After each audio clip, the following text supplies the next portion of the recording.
no agrego 10, 20 electrones, ¿no? Cuando hay oxidorreacción, pues 1, 2, ¿no? 3 ya es mucho, ¿no? Pues son pocos, ¿sabes? No va a alterar casi la molécula. ¿Eso qué es la idea? ¿Qué idea les da? ¿Que el fármaco ya se inactivó completamente o solo parcialmente? Parcialmente. ¿Es ya perfectamente excretable o parcialmente excretable? Entonces, ¿es suficiente una fase 1? ¿Se dan cuenta? O sea, hay una lógica. No solo tienen que memorizarlo.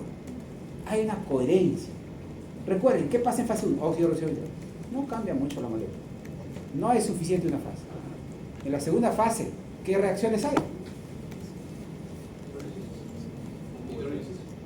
No, hidrólisis hemos dicho en la primera. Reacciones de conjugación. Uno de ellos es la glucuronización, pero también hay acetilación, metilación, sulfatación. Hay otras reacciones. Pero a ver, si yo tengo un desecho, ¿que lo debo hacer más grande o más pequeño para desecharlo? Sí, pero el organismo no hace eso. Porque si yo voy a conjugar, significa que voy a agregar el ácido glucurónico. Ahora la molécula del fármaco es más grande o más pequeña. Más grande. Sí, curioso, ¿no? Para botar más cosas. No. O sea, el propósito no es ese. El propósito es que esta nueva molécula que se ha formado por combinar en la droga con la molécula, no sé, el ácido glucurónico, acetilo, metilo, sulfidrilo, etc., sea completamente distinta a la original. Ese es el propósito de la fase 2. Que sea completamente distinta. Es como si yo les digo, a ver, píntate el cabello. ¿Ya vamos a tener dificultad en reconocerlo? ¿Si se pintó el cabello? No, o sea, básicamente sigue lo mismo. Es como quitar, agregar electrón. No pasó casi nada. Ya, pero hazle trasplante de cabeza. ¿Va a seguir así misma persona? Le agregas ahí una cabeza de toro, no, ya es un minotauro. O sea, ya no parece humano, ¿no es cierto? Pone alas de águila, patas de león, cola de serpiente. Ahora es una esfinge, ¿no? Ahora, ¿el grifo cómo era? Cabeza de águila, ¿no? ¿Qué más era? ¿El grifo? Es similar al esfinge, ¿no? Más o menos, solo que la cabeza de águila, ¿no? El otro era la esfinge. ¿Qué cabeza tenía? Me he olvidado. Bueno. Entonces, es que el grifo son de la mitología nórdica, ¿no? En cambio, la esfinge es de la mitología griega. Por eso hay diferencias. Bueno. En todo caso, fíjense. O sea, si un fármaco ahora se le agregó el ácido glucurónico, o sea, ya no, pues ya no se parece a la droga original. ¿Tendrá todavía capacidad de producir algún efecto? No, no es cierto. Esta molécula que se agrega lo hace perfectamente excretable. Por ende, rápido se va a eliminar. O sea, si yo cambié tanto esa molécula, ¿necesito otra fase o no? Ya no, pues, ¿no? O sea, por eso solo se requieren 2 fases. ¿Cuál es más rápida? ¿La fase 1 o fase 2? La 1 es más rápida, porque ganar, perder electrones es sencillísimo. Si yo a esta paciente puedo ver que se excedió en dosis, ¿cuál fase se habrá saturado? ¿La fase 1 o la fase 2? La 2, pues. Y sé también que los productos de fase 2 tienen capacidad de producir efecto favorable o desfavorable. Pueden tener esa capacidad sabiendo que lo ha conjugado, ahora es una molécula completamente distinta y sé que el hígado, esa es la forma como desintoxica, ¿no? El hígado cuando neutraliza toxinas del metabolismo, lo hace conjugando, ¿no?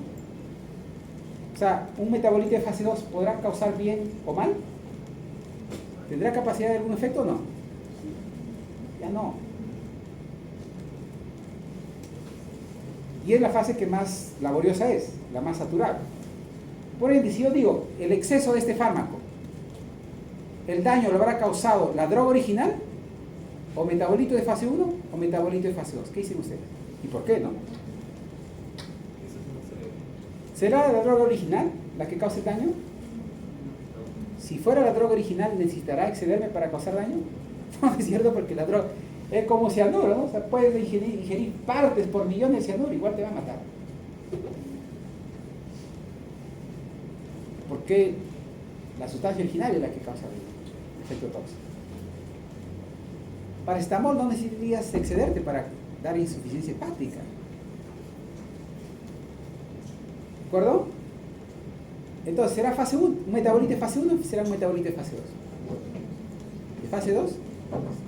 Pero a ver, si existen dos fases, un producto de fase 2, que es la última fase, ¿tendrá capacidad de producir algo bueno o algo malo? Ninguno de los dos, pues.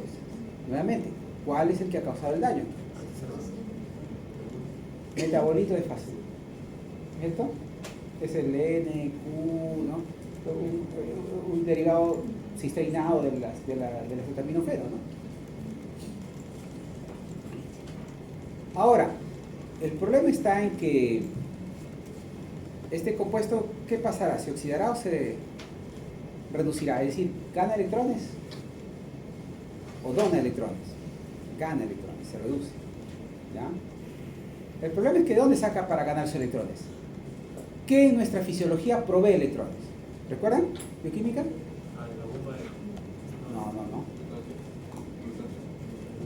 El glutatión sí transfiere electrones, pero a las formas... ¿A quién transfiere electrones el glutatión? A las formas reactantes de oxígeno, también llamados eros. A ese le dona electrones, le transfiere. Pero ¿de dónde saca electrones el glutatión? Que el glutatión es una máquina nuclear, ¿no? Que produce electrones, ¿tiene eso? De las mitocondrias. Claro. No, en realidad no de las mitocondrias, porque la mitocondria, la cadena respiratoria, no es que le sobren electrones, de ciertas moléculas vienen esos electrones. Los NAD, los FAD, ¿se acuerdan? Que se producen en el metabolismo intermedio. Esos NAD, esos van a la cadena respiratoria y donan electrones. Y esos electrones pasan a la cadena respiratoria, ¿no? Hasta que acepte el oxígeno, ¿no? Entonces, el problema está en que se va a reducir, el metabolito de fase 1 agota el NAD. ¿Y de dónde saca el glutatión NAD? Electrones, del NAD. Y si el glutatión no se restituye, no gana electrones para donarles luego a la forma reactante de oxígeno, ¿qué pasa con las formas reactantes de oxígeno? ¿Qué pasa? ¿Aumenta o reduce? ¿Reduce? O sea, el paracetamol es antioxidante. ¡Wow! El paciente no debe estar así entonces, ¿no? El glutatión lo reduce, ¿no? No, me refiero en cantidad. ¿Aumenta las formas reactantes de oxígeno o se reduce? Si no hay el glutatión... Si no hay, aumenta. Aumenta la cantidad de especies reactivas de oxígeno, ¿no? ¿Y estas por qué son malas? ¿Cuáles son las especies reactivas de oxígeno? ¿Cuáles? No, pues el nombre lo dice. Formas reactantes de oxígeno. ¿Tú te acuerdas de perro? Peróxido, pues estamos hablando que es del oxígeno. ¿Y el otro? Superóxido. ¿No? ¿Cuánto tiene el estado de oxidación del oxígeno molecular? O sea, el O2. 2. Bueno, el molecular, 0, ¿no? Pero en agua, por ejemplo, ¿cuánto es el estado de oxidación del oxígeno? 2, menos 2, ¿no? Pero en peróxido, la mitad, menos 1. Y en superóxido, la mitad de esa mitad, ¿no? O sea, menos 1/2. O sea, obviamente necesita ganar oxígeno, ganar electrones para convertirse en oxígeno molecular neutro, ¿no? Necesita ganar electrones. O formar agua también, ¿no? Le falta. Tiene que tener 2 electrones.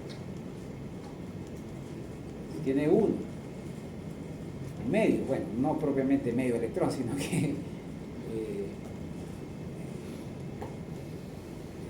en términos proporcionales, ¿no? Es que el problema es que estas formas reactantes de oxígeno, como dice el nombre, reactantes, reaccionan con todo, absolutamente con todo. Destruyen proteínas, lípidos, ácidos nucleicos, membranas, obviamente lipídicas, todo, no hay nada que se le anteponga a las formas reactantes de oxígeno. Destruyen toda estructura celular, filamentos intermedios, todo, en sí. El único, pues, glutatio, ¿no? Porque le da lo que quiere, ¿no? Electrones. ¿Pero dónde saca electrones? Del NAD, del FAD. Pero si este metabolito agotó esos, no hay cómo restituir el glutatio. Y claro, como se destruyen, en este caso, ¿qué células se van a destruir? ¿Qué células? Patocitos, pues. Si estas se destruyen, ¿eso a qué equivale? Muerte, ¿no? ¿Cómo llevamos la muerte de células? Necrosis. ¿Cuál es la unidad funcional del hígado? Lobulillos hepáticos. O sea, ¿qué es lo que produce el paracetamol? Necrosis, lobulillos. ¿Y todo empezó por qué? ¿Por acúmulo de qué sustancias? Reactantes. Y a su vez, ¿por qué? Porque no había quien restituya los electrones del glutatio. ¿Qué hacemos entonces? ¿Cuál es el manejo de un intoxicado por paracetamol? ¿Cómo se resuelve este problema?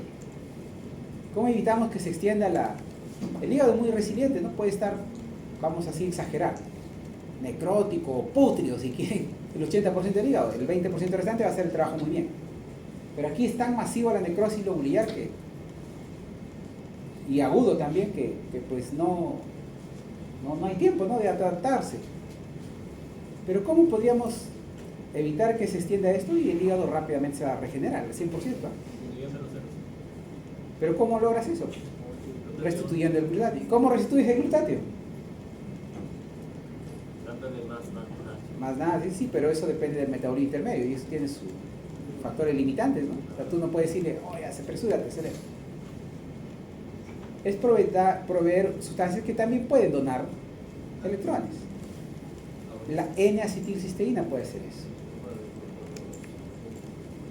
O sea, fármacos que se parejan. Que puedan restituirlos al glutatio. El glutatio se restituye, elimina las formas restantes de oxígeno, deja de haber la noxa, el esor que dañó, que produjo necrosis, se regenera extraordinariamente bien el hígado, es el órgano más resiliente de la economía. El paciente recupera, ¿no? ¿De acuerdo? Pues miren, eso les permite afianzar, ¿no? Primero recordar qué es el metabolismo y luego integrar al nuevo conocimiento. ¿Cómo es que se metabolizan los fármacos? Bueno, en fase 1, en fase 2. ¿De acuerdo?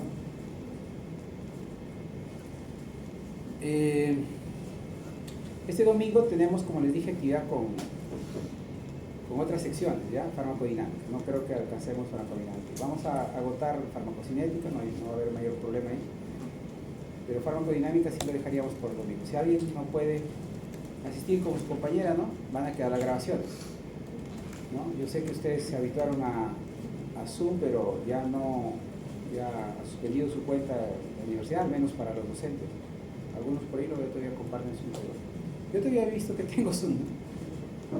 Pero entonces recuerden que con las restricciones, dado que creció mucho la universidad, Zoom ya le quería cobrar exageradamente a la universidad. Restringieron la memoria a 10 días nada más, ¿no? Y luego se borra. Bueno, Teams tiene 100 días. ¿De acuerdo? O sea que mejor todavía. Y los menús, las funciones son muy similares, ¿no? Yo con mi equipo docente reuniones de coordinación el fin de semana pasado, el último. El fin de semana pasado vi ciertas funciones que no habían. En este último lo he visto ya que, por ejemplo, tiene aplicaciones, tiene la opción de compartir solo ciertas ventanas. Antes le compartía todito lo que ustedes tenían en su escritorio. No importa qué abrían, todos los veían ver, ¿no? Ahora no, he visto que ya da la opción, así como Zoom, es solo proyectar la ventana que ustedes quieren proyectar. El resto ya no lo van a ver jamás. Entonces, bueno, a menos que lo compartan, claro. Entonces, prácticamente yo lo veo casi idéntico al Zoom. Es más con ciertas ventajas, ¿no? Tiene que Microsoft, ¿no? Tienen un equipo logístico mucho más grande. Pero la verdad casi han copiado Zoom, ¿no? Ha habido mucho esfuerzo intelectual. Bueno, así que no debería haber problemas, ¿ya? Yo lo voy a, por mensajería virtual, como les he dicho, es vía oficial de comunicación, por ahí le vamos a enviar el link. acuerdo? Entonces ingresan en los mismos ideales que estén atentos, ¿ya? Valoramos también eso, ¿no? Ya dicen, doctor, pero aquí, ok, no es la correcta, pero ya, pero te has esforzado, has demostrado empeño, has demostrado consistencia, es alguien que se prepara, ¿no? Es mi prerrogativa, ¿no? Si tú me estás pidiendo algo que no está dentro de lo que corresponde, tu respuesta no es correcta, no es la que es pertinente. O sea, se valora todo, ¿no? Ok, tiene parte del criterio que esperábamos, no es plenamente lo que esperábamos, pero bueno, ¿no? A veces accedemos a considerar al menos un puntaje parcial, ¿no? De repente no será un punto, será medio punto. Pero si vemos que el alumno no lo merece, ¿no? Seguimos a la norma, ¿no? ¿No es la respuesta correcta? Cero. Bueno, entonces, gánense también la valoración, ¿no? Gánense la valoración de su desempeño. ¿De acuerdo? Entonces, lo ideal es que obviamente asistan, ¿no? A veces eran 5, 3. Demuestren actitud, ¿no? Eso lo valoramos siempre. Bueno,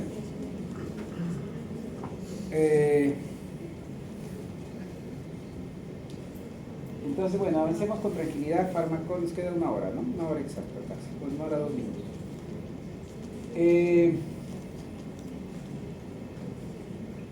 Bueno, entonces miren, o sea, no todo hay que memorizarlo, ¿se dan cuenta? La memoria es la base del conocimiento, no hay conocimiento sin memoria, eso es obvio. Pero el problema es que si solo memorizamos, ahí está el problema. Es fisiológico olvidar.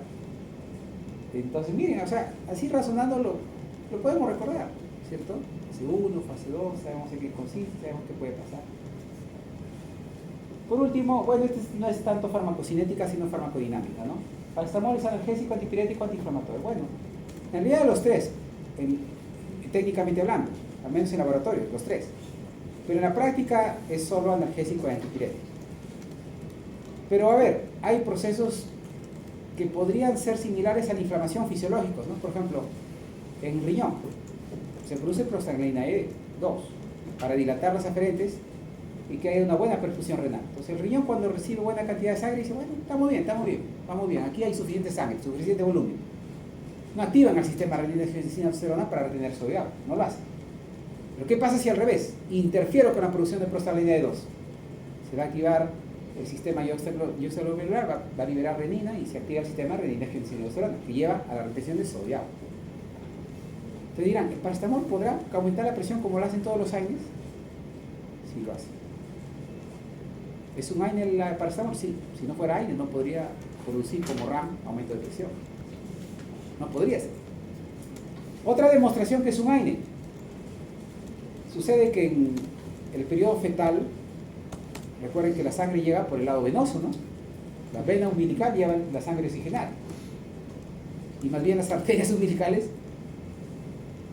llevan la sangre no oxigenada, ¿no? O sea, es al revés, ¿no?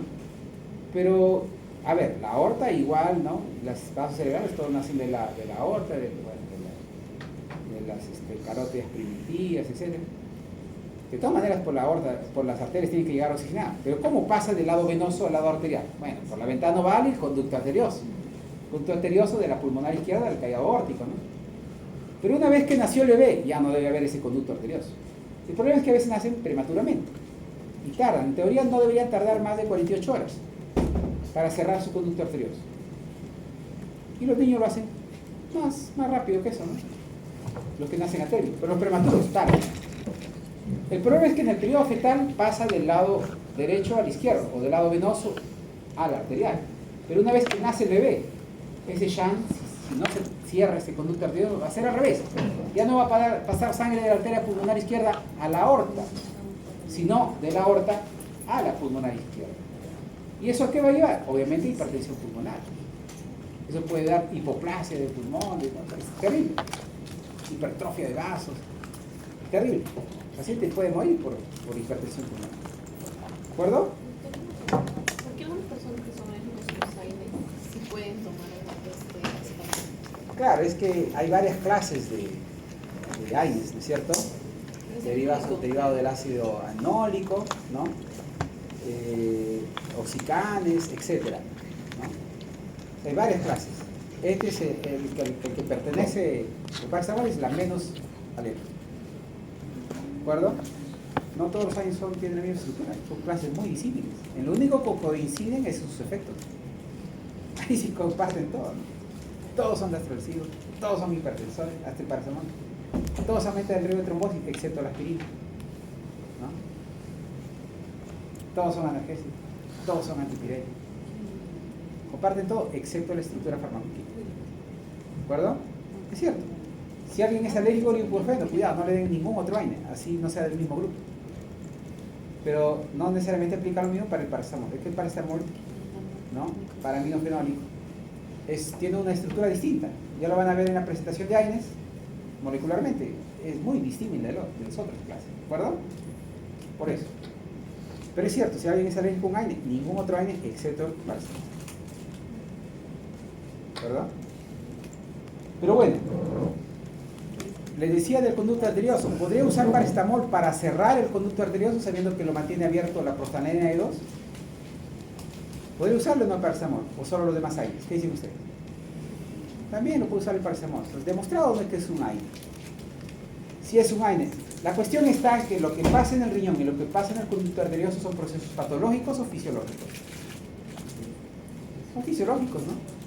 O sea, el prematuro, claro, nació por alguna razón antes de tiempo, pero fisiológicamente debería seguir todavía, ¿no? Debería seguir en el vientre materno y debería seguir con su conducto arterioso permeable. Pero algo pasó que se apresuró su parto y bueno, pues ya no estaba listo para cerrar su conducto arterioso, pero ya se necesita que lo cierre, ¿no? Porque ya nació. O sea, es un proceso similar al inflamatorio, pero fisiológico, ¿no?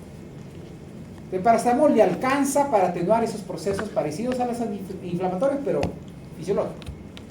Pero no le alcanza para atenuar una inflamación patológica, como cuando hay una infección, por ejemplo. Hace poco tuve un niño, ¿no? La mamá le había estado tratando 2 o 3 días, tenía fiebre, dolor. Claro, el paracetamol funcionaba, pero o sea, ya no tenía tanta fiebre, pero seguía con un dolor de garganta. El paracetamol no es antiinflamatorio y ese dolor de garganta era por inflamación patológica debido a la infección. Eso no era fisiológico. Entonces, a eso no le alcanza. O sea, para lo fisiológico sí le alcanza el paracetamol a nivel periférico, pero a nivel patológico ya no. Eso no quiere decir que no es posible, sí, pero tendríamos que darle dosis como estas, ¿no? Que antes de aplacar la inflamación patológica, lo matamos al paciente, ¿no? Entonces, en la práctica, dado que nunca excedemos la dosis recomendada, es imposible alcanzar un efecto antiinflamatorio suficiente para atenuar una inflamación patológica. Entonces, en la práctica no se le considera antiinflamatorio, pero eso no quiere decir que no tenga propiedades antiinflamatorias, lo tiene, pero no lo suficiente como para atenuar una inflamación patológica. ¿Queda claro? Por eso sí causa RAM de hipertensión, sí sirve para cerrar conducto arterioso, pero no para aplacar una inflamación por una infección, por ejemplo.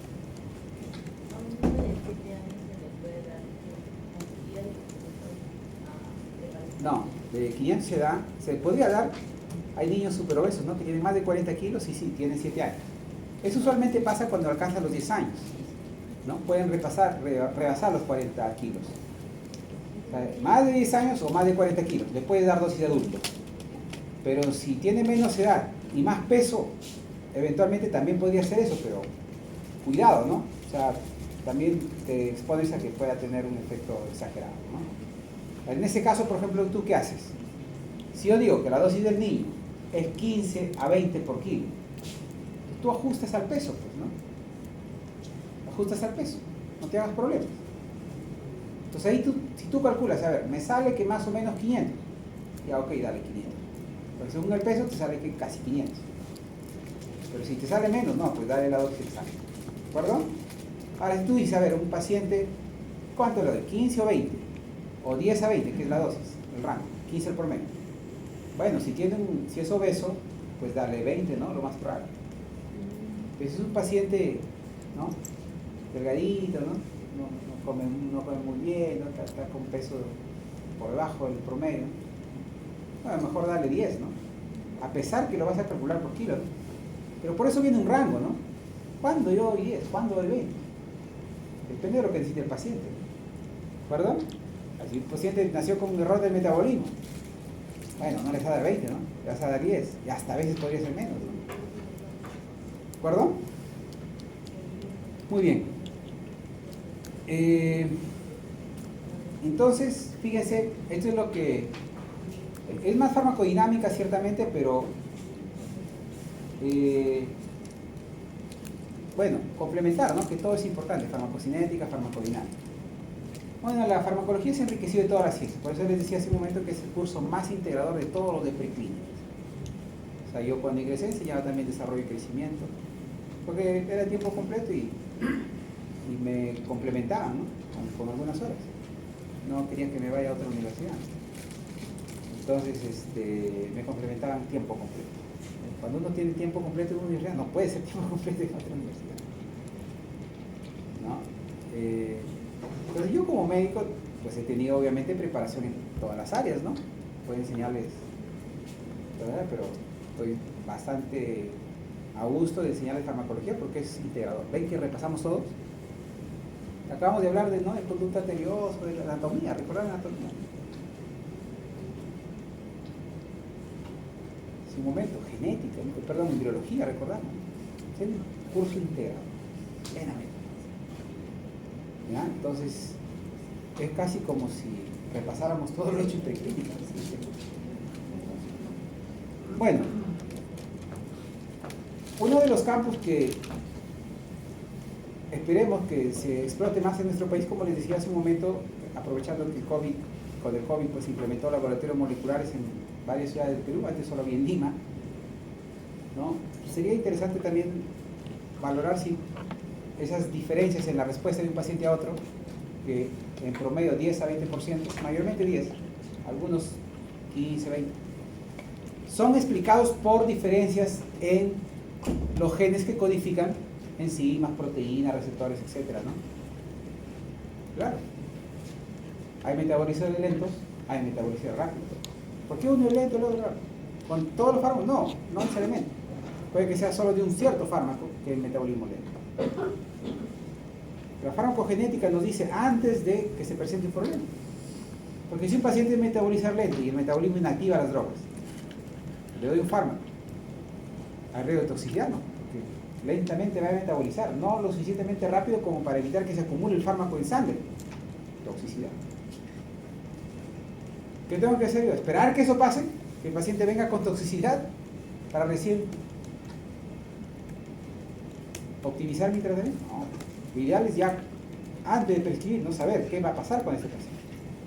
Pero no explica la mayoría de diferencias de un paciente a otro, ¿no? Usted podría entender el paciente el mismo sexo, misma edad, misma condición patológica, misma severidad de la patología, darle el mismo fármaco, si quieren del mismo lote, la misma marca, la misma dosis, la misma frecuencia, duración, todo idéntico, no van a responder necesariamente igual. Por eso cada vez se habla más de la medicina personalizada, individualizada, como le hemos dicho, ¿no? Cada caso es único. Entonces, ¿cómo sabemos qué es lo óptimo para todo? Que tienes que valorar todas las variables, ¿no? Y si tenemos la farmacogenética, mejor. La cúspide de la farmacogenética va a ser la farmacogenómica, porque ahí no solo vamos a identificar marcadores de esta droga, sino genómica es todo el genoma, ¿no? Pero estamos todavía a años luz de la farmacogenómica. Sí, de la farmacogenética hay mucho, en otros países desarrollados ya se usa. Warfarina, nadie prescribe en países desarrollados sin antes dosificar, valorar la presencia de polimorfismos que afectan el metabolismo de la warfarina.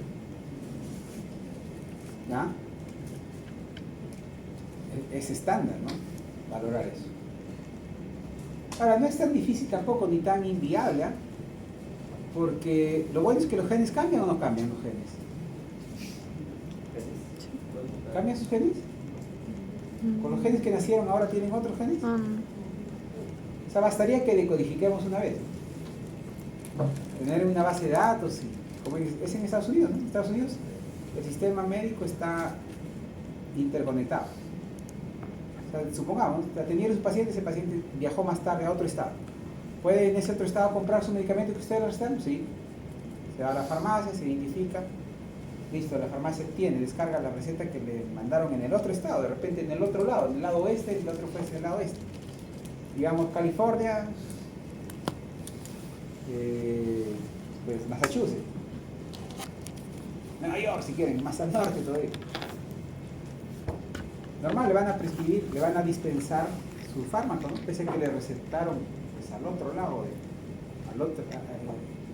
en el lado del Atlántico, compraron lo que le recetaron en el lado del Pacífico, ¿no? Está todo interconectado. Entonces, acá se podría hacer algo, con los genes no cambian, bastaría que a cada paciente solo decodifiquen una vez, ¿no? Punto. ¿No? Hoy día justo he estado leyendo en Europa el proyecto de Human Brain Project, ¿no? Que empezó en 2013. Interesante, ¿no? Pero en los 90 hubo el proyecto Genoma Humano, ¿no? Human Genome Project, ¿no? Tardó 12 años más o menos, más de 10 billones en costos, para decodificar el ADN del investigador principal, ¿no? Pero miren, más de 12 años, billones en costo. En el año 2004, un estadounidense y un japonés, nacionalizado británico, creo, desarrollaron una técnica, la famosa técnica de los NAT, ¿no? O sea, Nucleic Acid Amplification, ¿no?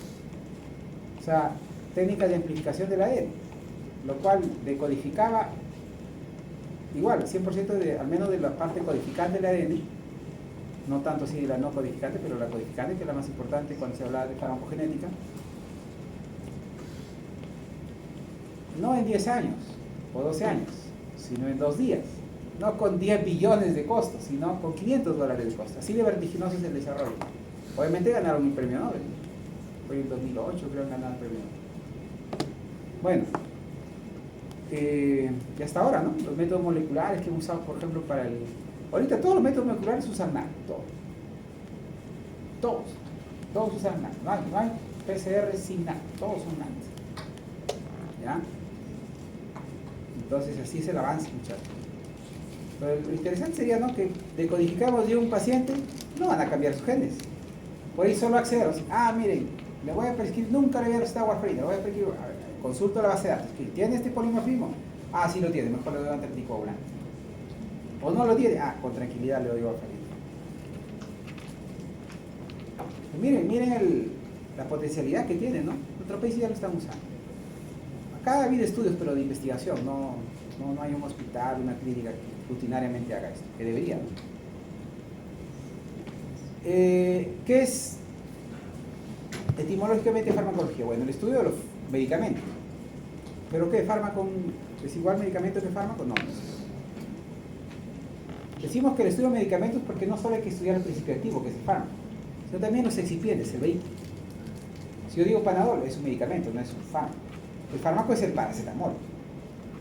Pero si yo digo Panadol, estoy haciendo alusión a una formulación de cierto laboratorio que usa ciertos excipientes combinados con el principio activo fármaco, que es el paracetamol. ¿Se dan cuenta? Existe un medicamento que es fármaco. Pero la farmacología abarca todo, no solo el principio activo, ¿no? Los excipientes, por ejemplo, ¿quiénes dominan esa parte, no, de los excipientes, la formulación, el almacenamiento, los químicos farmacéuticos? Ellos incluso pueden sintetizar, ¿no? Bueno, sabemos que los fármacos son sustancias químicas que alteran los procesos en el organismo. Claro, generalmente, ¿qué buscamos? Los favorables, ¿no? Pero ¿solo podemos aislar los favorables? No. Todo fármaco causa daño. No existe fármaco sin daño. Todos pueden producir efectos favorables y también desfavorables. Entonces el fármaco es el principio activo y se le conoce por nombre genérico. Los medicamentos, ¿qué son? Combinación del principio activo con los excipientes o vehículos. ¿Ya? Y obviamente habrá genéricos y también habrá comerciales, ¿no? Claro, yo tengo un jarabito paracetamol. ¿Qué? ¿Voy a pensar que solo hay fármaco, no hay excipientes? No, hay fármaco. 500 miligramos, pues imagínense, ¿no? O sea, es una cantidad ínfima. 500 miligramos es pues, un pedacito de un grano de arroz. En un jarabe viene un pedacito de un grano de arroz. No, viene todo un volumen. Siempre, todo, así venga con nombre genérico, nombre comercial, es una formulación, ¿de acuerdo? Que tiene principio activo más excipientes. O sea, nunca van a encontrar el principio activo solo, no, jamás. Siempre excipientes, ¿de acuerdo? Entonces, lo que nosotros prescribimos, ¿qué son? ¿Fármacos o medicamentos? Medicamentos, ¿no es cierto? Claro, porque sabemos que nunca va a venir puro el principio activo, siempre son medicamentos. Por eso les decía que vamos a aprender nombres genéricos, ¿cierto? Porque hay medicamentos genéricos, si es que no pagan patentes, ¿no? Derecho comercial. Hay otros que sí, obviamente su costo generalmente es mayor. Y yo puedo ahí sugerir, ¿no?, de nombres comerciales. Porque sé que nunca viene la sustancia pura, sino con vehículo. Y cierto laboratorio usa cierta calidad de vehículo y otros otra calidad de vehículo. Pese a que muchos excipientes están estandarizados, pero siempre hay diferencias, por lo menos en alguno de los vehículos, con varios excipientes que se utilizan. Te dirán, pero, a ver, ¿en qué influyen los excipientes? Bueno, influyen en la bioscuridad, por ende, por instancia, perdón. De repente un comercial absorbe, como dice la teoría, 90%. La droga original, por ejemplo, de los que crearon paracetamol, demostraron que se absorbía 90% de la dosis administrada. Pero el DGMI dice que si un laboratorio demuestra que más o menos 20 la disponibilidad, tienen derecho a recibir autorización que se comercializa. Pero a veces hay fármacos que cuestan 1000 veces más y lograron solo mejorar 5, 8, 10%, 12, 15, es decir, mucho. O sea, ni siquiera son 20% mejor. Es difícil mejorar la eficacia de ciertos fármacos con nuevos fármacos. Y si de pronto el organismo regulatorio del Perú dice que más o menos 20 está bien, sabiendo que el efecto depende de la concentración. Más concentración, más efecto. Por el contrario, menos concentración, menos efecto. ¿Estará bien que sea tan permisivo, dije mí? Yo diría que sea 5%. Máximo permitido. Más o menos 5. Ok, si este me demuestra que tiene 85, ya, ok, autoricemos. Si este me demuestra que tiene 84, no, ya no, pues ya no. Eso mejoraría bastante la calidad de los fármacos que consumimos. Bueno, ya saben entonces la diferencia entre fármacos y medicamentos. Bueno, la farmacología tiene sus ramas, esas son. ¿Qué debemos dominar nosotros? Todo, ¿no? Pero sobre todo con más énfasis la última parte, ¿no? La eficacia, la parte terapéutica y la seguridad, ¿cierto? Pero no lo vamos a entender si no conocemos la farmacocinética. ¿El químico farmacéutico conoce todo eso? Sí. ¿Pero dónde más énfasis? La farmacotécnica. O sea, la síntesis, formulación, almacenamiento, conservación, distribución. Eso ellos lo dominan, ¿no? ¿De acuerdo? Pero tenemos, por ejemplo, docentes en nuestro equipo. Sí, claro, porque ellos, ¿no?, tienen especialización en farmacología clínica. Y para el nivel de prácticas en aula o de práctica laboral está bien. Está bien. No hemos tenido problemas. Recuerden que hacen 10 su trabajo. Que nos va a tocar el sábado. Pero obviamente hay diferencias, ¿no? En los campos obviamente hay diferencias. Por ejemplo, terapéutica. No les podría enseñar un químico farmacéutico terapéutico. ¿Ah? Nosotros somos terapeutas, ¿de acuerdo? Ellos podrían hacerlo, pero tendrían que complementarnos los cursos que llevamos nosotros, ¿no? Tendrían que, en otras palabras, volver a estudiar medicina. Bueno, aquí está el esquema solo para resaltar lo que ya hemos establecido, creo que hasta ahora, hasta la saciedad. De las 4 dimensiones del perfil de fármaco. ¿Qué es lo más importante? Todo, pues, ¿no? Porque miren, la farmacocinética, si mucho se absorbe, cansa mucho. Si se metaboliza poco, se acumula la toxicidad. Si se metaboliza al revés mucho, falla terapéutica. Si se excreta mucho, falla terapéutica. Si se excreta poco, toxicidad. Y a la farmacodinámica, también, por supuesto, va a influir, ¿no? En la eficacia y en la seguridad, definitivamente. Ya hemos explicado ejemplos, ¿no?, de cómo influyen uno y otro, ¿no? En qué falla en uno y en qué falla en otro. Todo es importante, ¿de acuerdo? Todo es importante. Así que esto es más o menos la concreción, la síntesis de lo que hemos explicado hasta ahora ya. 2 horas, ¿no? No, 3 horas en realidad. No, más de 3 horas, ¿no? Casi 4 horas. Casi 4 horas. ¡Wow! Es una maratón. Por razón me da cefalea ya tanto ahora. Bueno. Estoy causando una hipertensión endocraneal.